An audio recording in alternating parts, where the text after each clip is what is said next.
Hello again guys, what's up for today's video pala guys. So let's do a dash motor break-in guys. So last time, nag-break-in ako ng yung simpleng break-in for the stock motors. Pwede din gamitin for the tune motors. And then, for today naman is etong gagamitin natin sa dash motors. So Hyperdash siya na, Hyperdash Pro. Ano siya? Nasa classification siya ng, ng dash motors, okay? So yung mga classification, saglit lang guys So, sige, diretso na. So, for today's break-in pala is gagamit tayo ng break-in system. So, ang gagamitin ko is ito, antimatter. Ito yung gagamitin ko. Usually din, gumagamit ako ng G-Force at saka, ano ba yun? Yung SkyRC na 2500 Pro. So, sa ngayon, hindi natin magagamit yung SkyRC 200 Pro. It's because may naka-charge ako ng battery. And then for the G-Force naman, di ko alam kung saan ko nilagay. Okay, so, but well, wala nang problema pag ito nang gagamitin. So any break-in system lang na available kayo, pwede. Okay? And sa naman, sa mga materials naman na gamitin, syempre is ito, motor, parts cleaner. I-discuss ko bakit nag-ano ko ng parts cleaner. And then ito. Actually ito na oil guys is kalimutan ko lang yung pangalan nito. Hindi ko na kasi matandaan yung pangalan nito eh. Basta ito, nabibili lang to dito sa Japan. Puno to guys mahaba to. Kunyari, ko lang. Ito yung usual na yan, ganyan siya kahaba guys. Ito yung sa Tamiya Underground guys na binili natin dun sa Tamiya Underground. And then ito naman iba to na oil. Dito lang to sa Japan. So ito yung ginagamit ko for break-in. Okay? Pag wala ka naman neto, so ganito, gumamit kasi ako ng parts cleaner. Tapos ito na parts cleaner, syempre parts cleaner nga. Wala siyang lubricant, 'di ba? So kaya gumamit ako ng oil. So ngayon, pag meron kayo niyan is contact cleaner or contact spray, tapos with lubricant siya, huwag na kayong gumamit na ito ng oil. Yun na lang yung yun na yung ipapanglinis nyo. Yun na din yung spray nyo as serve as oil nyo. Okay? So, yung process pala is madali lang. So, ang process is 10 minutes forward and 10 minutes reverse. Okay? So, bago pala natin umpisan is kailangan natin maglinis ng motor. So, the first, muna, check muna natin. Okay? Check muna natin bago natin anahin lahat siya. So, yun natin yung RPM. Check natin yung RPM. Actually, RPM guys is lang to. Gamit tayo ng gearing na RPM. Tapos, lang siya. Wait lang. As, lang kasi yung sa RPM eh. Tawag ba na ito? Yung, parang lang siya. Parang basis lang. Ganun. So, eto guys. Meron kayong clip na ito, diba? So, always remember ito. Positive talaga yung red. Tsaka, negative yung black. Okay? And then since kunya ito yung positive guys, 'di ba? Pakita ko sa inyo. Sa sa tawag nito. Sa double shaft, hindi ako nagkakamali. Kasi 'di ba, positive yung ito na part, 'di ba? Itong polarity na to, dito na terminal. Tapos ito din yung negative niya. Pero sa double shaft is ito yung positive niya. Okay? Baliktad. Ito yung positive niya, ito yung negative niya. So dito mo ilalagay yung positive. Yung ito din, dito mo din ilalagay yung negative. Ganyan. Okay? So para at least pwede natin i-check. Yung kasi kung saan yung magiging positive na, 'di ba sa battery guys, yan. 'Di ba sa battery ito yung positive, una siya. So ngayon, since ito yung positive, so dito yun lalapat yung positive, 'di ba? Ngayon, tama ba? Okay, double check ko lang guys. Baka mali-mali yung sinasabi ko. Pero pagkakaalam ko, wait lang, yung natanggal na. Tama nga. So tulad nito guys, ito yung positive, 'di ba? Dito yung positive na 'di ba? So yung positive dito kasi sa kabila, relay na lang to siya. Pero yung talaga, yung first contact ng power supply ng battery to the motor is ito. So ito yung positive. So ito. Saan ba yung battery? Ito yun. So yan, ganyan yan. Okay? So ito yung positive niya. Ito din yung positive niya. Okay? So tama tayo. So din double check ko lang para at least kasi magkakamali tayo ng mga information. Okay? But anyway, so isang tabi ko muna ito. May ako na yan. Kaya ako na tapusin. Okay. Okay, so let's start muna. Check muna natin yung sa ano niya. Ito yun. Ito, yun, motor drive. So check natin ang 3 volts, 2 amperes. Check muna natin ha. Check lang to guys. Okay. Lang ano to. Check lang.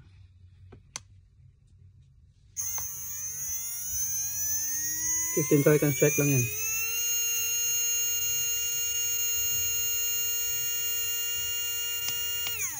Yan. So, ganun lang yun. Mga 10 seconds to 15 seconds check. So, nakita natin is 28. Nasa 28 siya. Okay? So, off muna natin to. So, yun yung ano. Okay? So, ngayon, bago tayo mag-umpisa, is ano muna natin? Lilinisan natin yan. So, linisan natin yung motor. And so, pag naglilinis kayo guys, is ito, dito, then dito. Okay? So, once again, ito gamit ko na parts cleaner. Okay?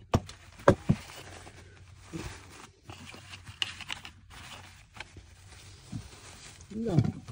Wait lang. Spray ko lang guys.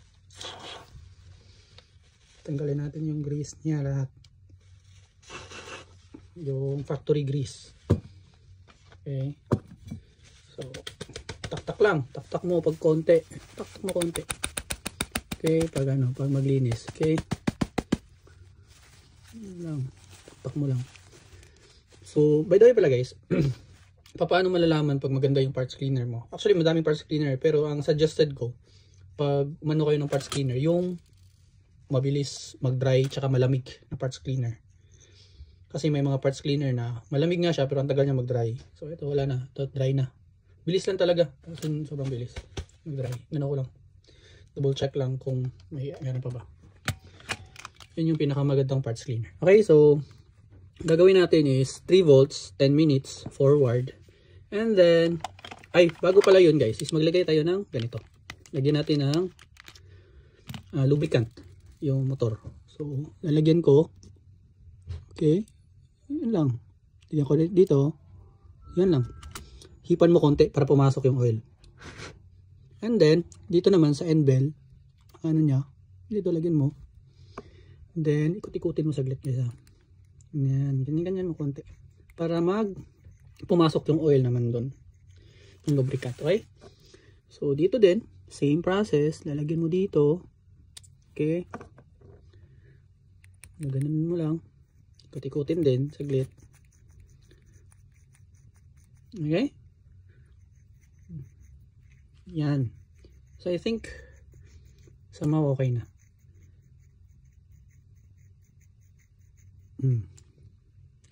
Okay, so I think okay na guys. May feel mo naman guys, pag medyo nawawala yung gaspang niya, medyo nag-slide yung ano. So, pag na yan, so yan, okay na yan. And then, so yun nga, 3 minutes, 10 minutes, 3 volts. Pakita ko ulit. And then, ano siya, every 3 minutes guys, every 3 minutes. So, ibig sabihin, 2 beses ka lang maglalagay ng oil. So, pagka 3 minutes, hindi, 3. Pagka 3 minutes, 6 minutes, and then 9 minutes, patakan mo siya ng oil. Ang papatakan mo lang ng oil pala, pag mag-ano ka, ito lang na part. Ito lang na part, okay? Diyan lang papatakan mo. Okay, so, let's start.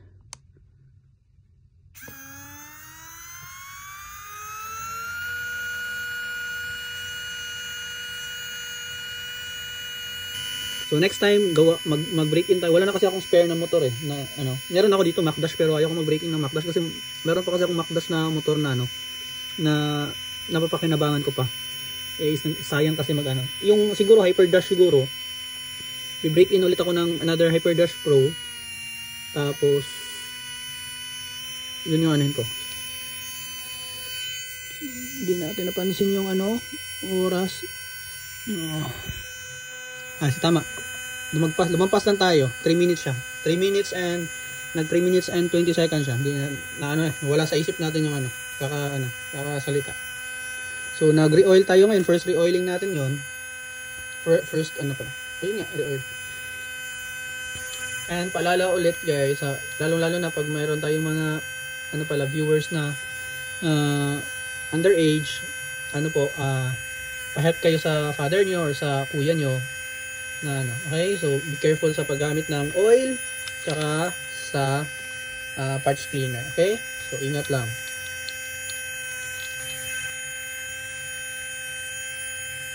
So lapit na. Secondary oil na tayo, malapit na.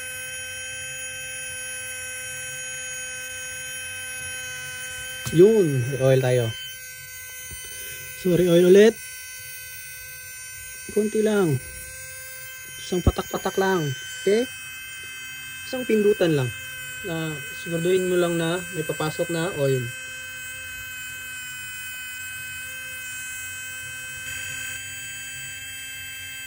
Ayan, umaangat siya.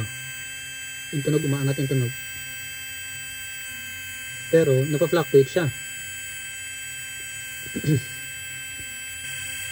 Ang baba. Yun, re-oil ulit. Last na re-oil to.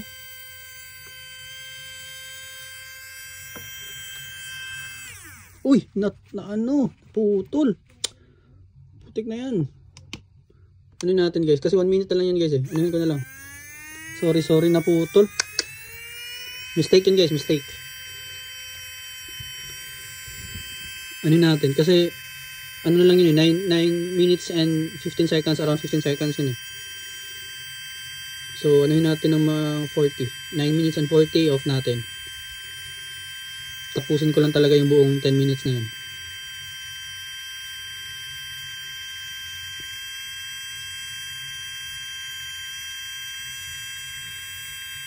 So yun yung guys isa din yun guys pag nagbe-break in kayo pala guys is pag nagbe-break in kayo is dapat meron kayo nung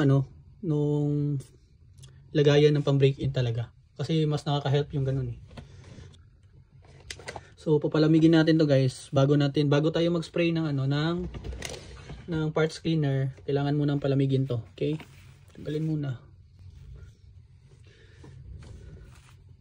Okay? So, yun guys, feeling ko umabot ata siya ng 5 minutes. Kasi natapos, tama ba? Natapos ng So, spray natin ulit.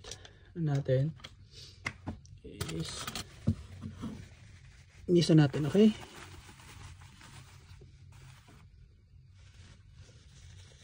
So, clean ulit.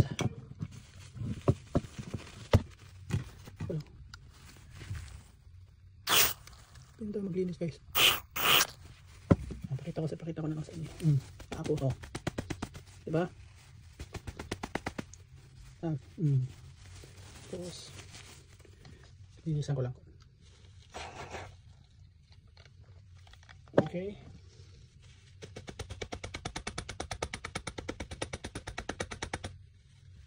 Sobrang dumi. Diba? Soro talaga yung paglinis guys Make it sure na pag ma-sprayhan mo wala nang madumi sa loob. Okay. Tingnan mo, i-spray natin ulit pero madami pa ring dumi. Okay, kita ba?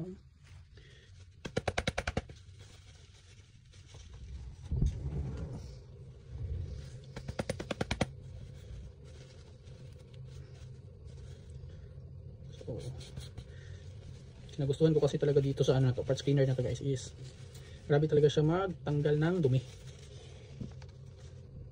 So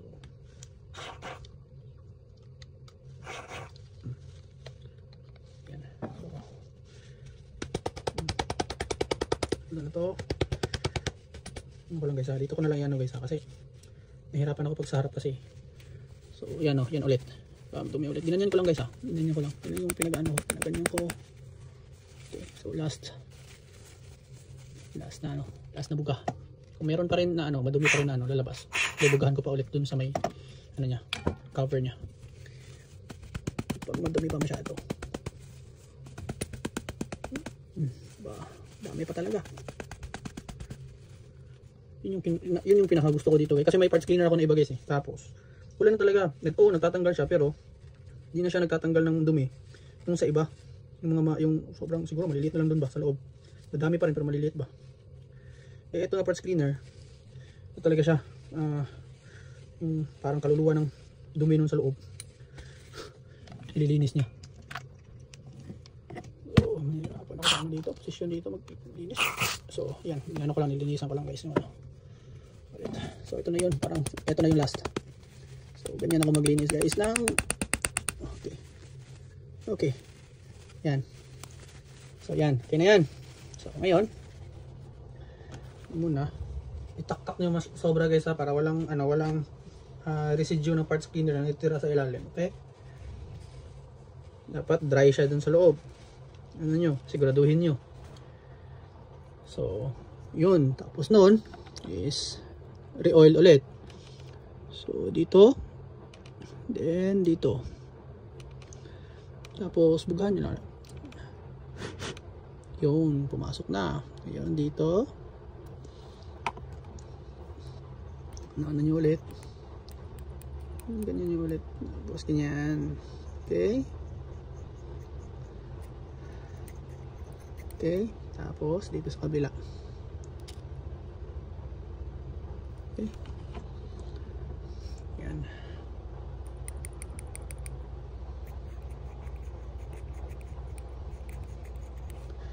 Yan ang gusto guys, na mawala yung parang magsusmooth siya. Yan, na ano ko na feel ko na nagsusmooth siya. Pag ganon, i-start ko na siya. Okay? So, yan. So, tapos na tayo kanina sa forward, diba? So, reverse na. Okay? So, reverse. Okay, so,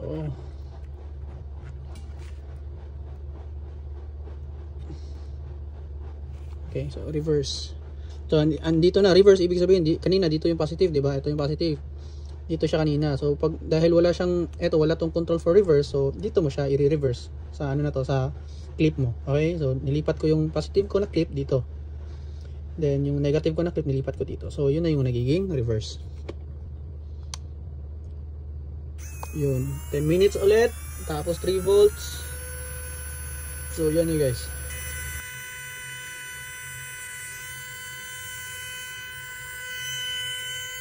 Sorry, oil na.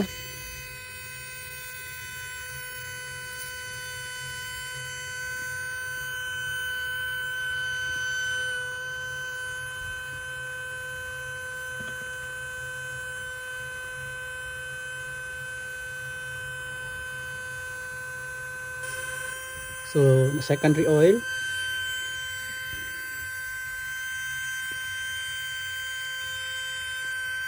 Okay.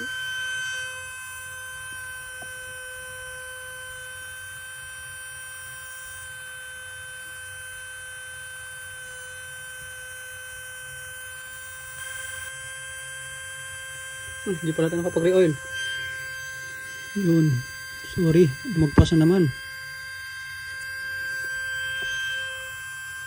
Magpas na ang 15 seconds bago tayo nakapag-re-oil.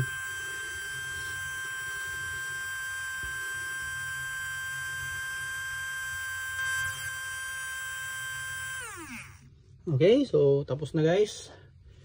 So yun na yung ano, ano natin, palalamigin natin ulit, tapos linisan natin, then ano natin siya, i-test natin. Okay? Pag ano, dapat actually guys, dapat i-test mo talaga dapat is 10 minutes after nung pagkalinis mo, or 15 minutes after. Pero dahil mamadaliin natin ngayon, so pagkatapos maglinis is i-test natin agad. Okay? So yun yung ano natin, gagawin natin sa motor na to. So papalamigin natin, tapos ano natin, i-spray natin, i-ano natin, ilinisan. Kunin ko lang yung battery ko, tapos try natin i-test dito kung ilan yung kph niya sa ano na to. Pero ito na motor din is RPM na lang muna natin. Okay?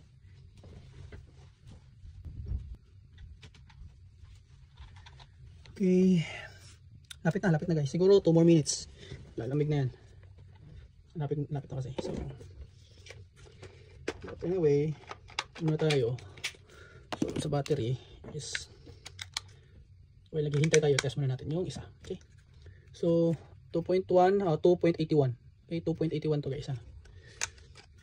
So, ito na 2.81 yan natin.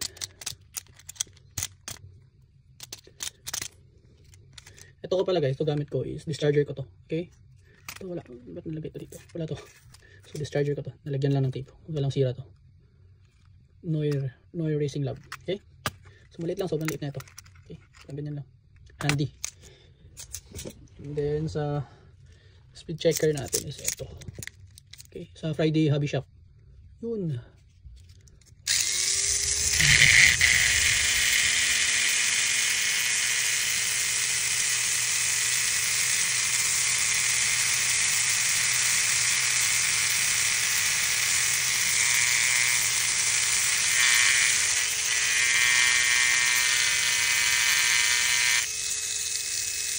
Okay, pinaka-top niya is 34 pero minsan lang.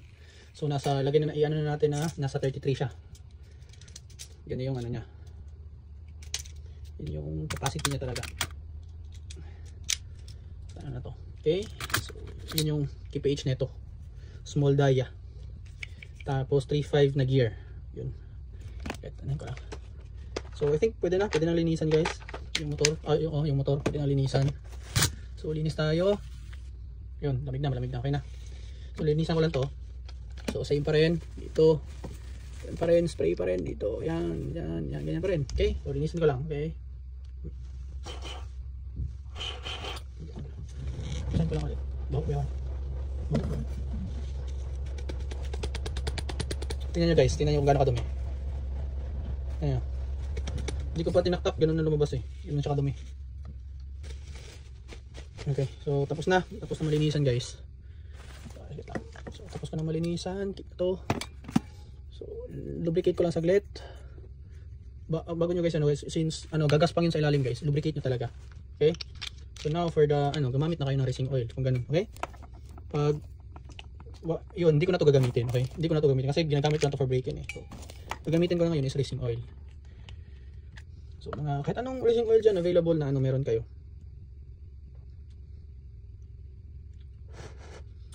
Hipan nyo lang para pumasok yung oil.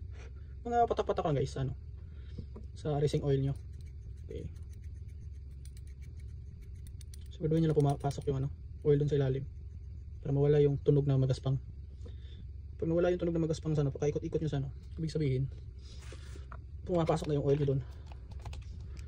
Okay. So ito na siya. Tapusin ko lang. So, check natin. But anyway, ito na, okay na to siguro. Yan, so balik natin sa positive, and then ito yung negative, and then so gearin natin yung gear ko. Okay, so ito, so kanina is 28 yan, di ba? 28 yan guys, di ba? 28 yan. Okay, so start natin.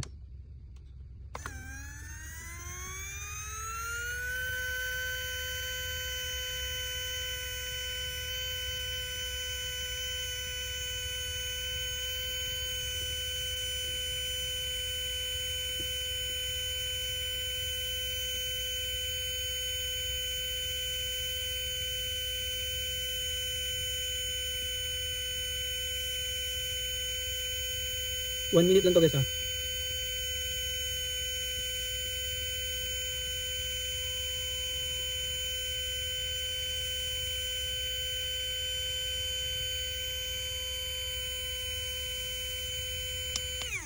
so yun guys, from 28 is 30k RPM na siya. So ang kinagustuhan ko sa result, maganda ba siya sa akin, personal sa akin. Gusto ko yung nangyari sa result sa break-in na makina na to. So gagamitin ko to. And kasi yung during sa pagtest, kaya 1 minute pala guys after nung i-check mo siya, kasi di ba maglalagay ka ng mga oil o lubricant, malamang siya, baka nadamihan mo siya paglagay. So maganda yung i-1 minute mo siya sa pag-check na sa last, para at least makita mo talaga kung merong pagkakaiba or may naiba ba sa sa nangyari sa motor mo. So yun guys, i-check natin yung i-check ko mamaya yung kph nito, gamit pa rin same na auto. Lagyan ko lang to ng pinion gear mamaya para at least ma-check din. Okay? So pakita ko din sa video, yan ako lang, lagyan ko na lang. Hindi ko na lang ipapakita yung process Okay? So lagyan ko ng marker para at least makita nyo na hindi ibang motor yung gamit natin. Yan, ito. So ito, para at least lagyan natin siya ng marker. So lagyan natin ng ganyan. Okay? Okay? So lagyan natin ng marker. Yan. Lagyan natin ng 30. Okay. So, may insert ko yung ano guys. Insert ko yung video sa ilan yung kph. So sige guys. Later, may ulit. So, yun guys. Kakatapos ng ano. Actually, naglinis na ako guys ha. Kung bakit pinutol ko yung video lang. Naglinis ko muna. Yan, tinapon ko muna yung, kasi mabaho siya guys yung spray. So, well, may amoy naman talaga yun. Yung mga ganun. Ito, chemicals yun eh. So, naglinis muna ako. And then, lalagyan natin ng pinyon. Gaya nga sabi ko, bago ko tinand yung ano, lalagyan natin ng pinyon. Tapos, sabi nito, check natin yung kph. So, hanap na ako ng battery na halos pareho ng 2.81. So, ang pinagandahan lang dun guys, ano, sa motor na break in ko ngayon is, ang kinagustuhan ko is ano pala, walang fluctuating na nangyayari. So, yun yun. Actually guys, pag ano ko pala, tanggalin ko lang. So, if maglalagay kayo guys ng pinyon dito, kung gusto nyo hindi siya naglulus, is mag-ano kayo ng marker ba? Yung pentel pen, lagyan nyo dito. Okay? Lagyan nyo dito. Para at least reinforce siya, hindi siya mabilis matanggal yung pinyon. Okay? Ginaganyan ko lang. Didiin ko lang para maano. For checking purposes lang naman ito eh. So, okay, so yun. So dito, same thing.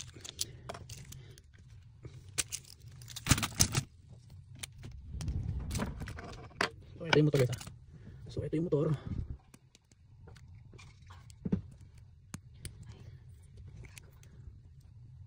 So yan yung motor guys. So, yan. Okay. So, kuha tayo ng battery. So check natin. Sana pareho lang sila. 85 to, taas to. Para tayo ng ano, halos to pareho lang niya. 81, agad. Pwede natin to. 85 din to. 83. So ito medyo halos pareho siya. Pero lumakas ng konti. Yung hanapan natin talaga ng pareho talaga. Para mas makita natin yung difference. 80. Ito pwede to. 80. Ito mga isa. 82. But gagamitin natin is ano, yung 80 na lang. 2.80. So, ito yun guys.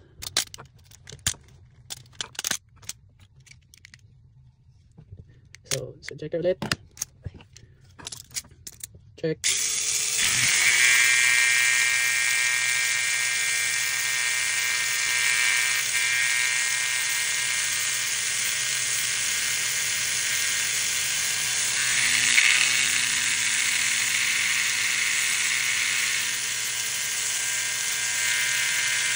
Yun. So yan yun guys. Sa 2.80 magaling takbuhan. Okay. May isa lang siyang pick na 35 but pero mind you guys na ano siya. So mind ko lang na bagong break in. So ibig sabihin mas tataas pa to. Yung takbo niya the more na gagamitin. So yun yung ano, yun yung kinagandahan. So eto naman na motor is ano siya, nagamit ko na siya ilang beses kasi. Tapos na-stored ko pa na matagal. So di ko na matandaan kung may tataas ba yan yung takbo. Pero based naman sa ano niya. Based naman sa ito nito. Check natin yung ano nito pala guys. Check natin yung RPM nito. So lagyan ko lang ng oil. Lubricate ko lang saglit kasi tagal na itong hindi na-lubricate eh. Konti lang.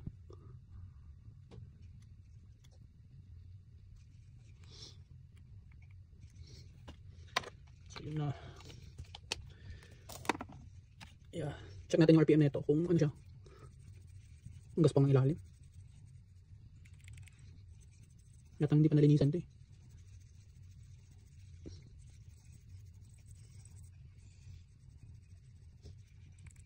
Rinig nyo? Kung gaano kagaspang yung ano, ilalim. Yan, medyo nawala-wala na yung ano. Pero, sobrang ano. But anyway, check lang natin saglit. RPM. So for 1 minute, check natin.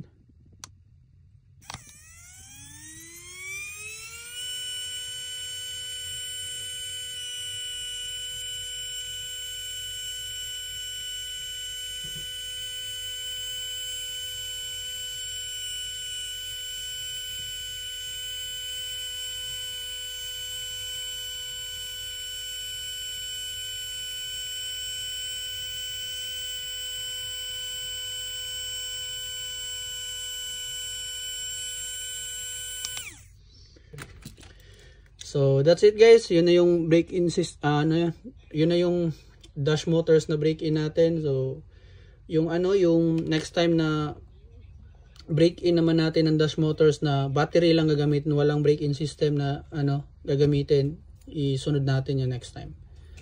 So that's it. So yun guys. So that's it and thank you ulit sa ano panonood. See you again next time sa next video guys. So